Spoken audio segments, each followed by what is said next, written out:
ఒకప్పుడు 1000 కోట్లంటే ఆశ్చర్యంగానే కాదు అసాధ్యం అనుకునేవాళ్ళు. కానీ ఇప్పుడు చాలా ఈజీ. మరీ ముఖ్యంగా సౌత్ సినిమాలు 1000 కోట్లు వసూలు చేయడం అలవాటుగా చేసుకున్నాయి. కానీ ట్రిపుల్ ఆర్ తరువాత ఏ సినిమాకు 1000 కోట్లు రాలేదు. సలార్ వస్తుంది అనుకున్నా మిస్ అయిపోయింది.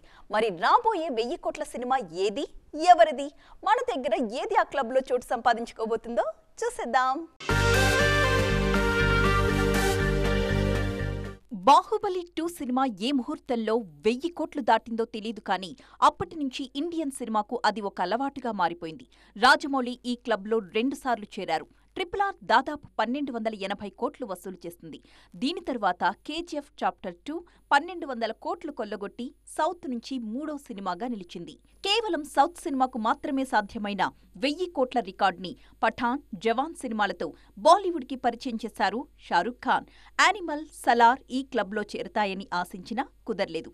యానిమల్ 850 కోట్ల దగ్గర ఆగిపోతే సలార్ 650 కోట్లతోనే సరిపెట్టుకుంది.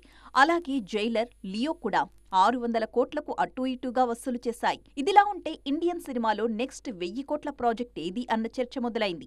దీనికి సమాధానంగా మళ్లీ సౌత్ సినిమాలే కనిపిస్తున్నాయి.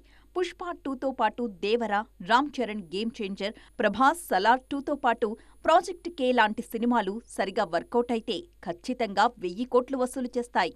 మరి వీటిలో ఏది ఆ క్లబ్లో చోటు సంపాదించుకుంటుందో చూడాలి.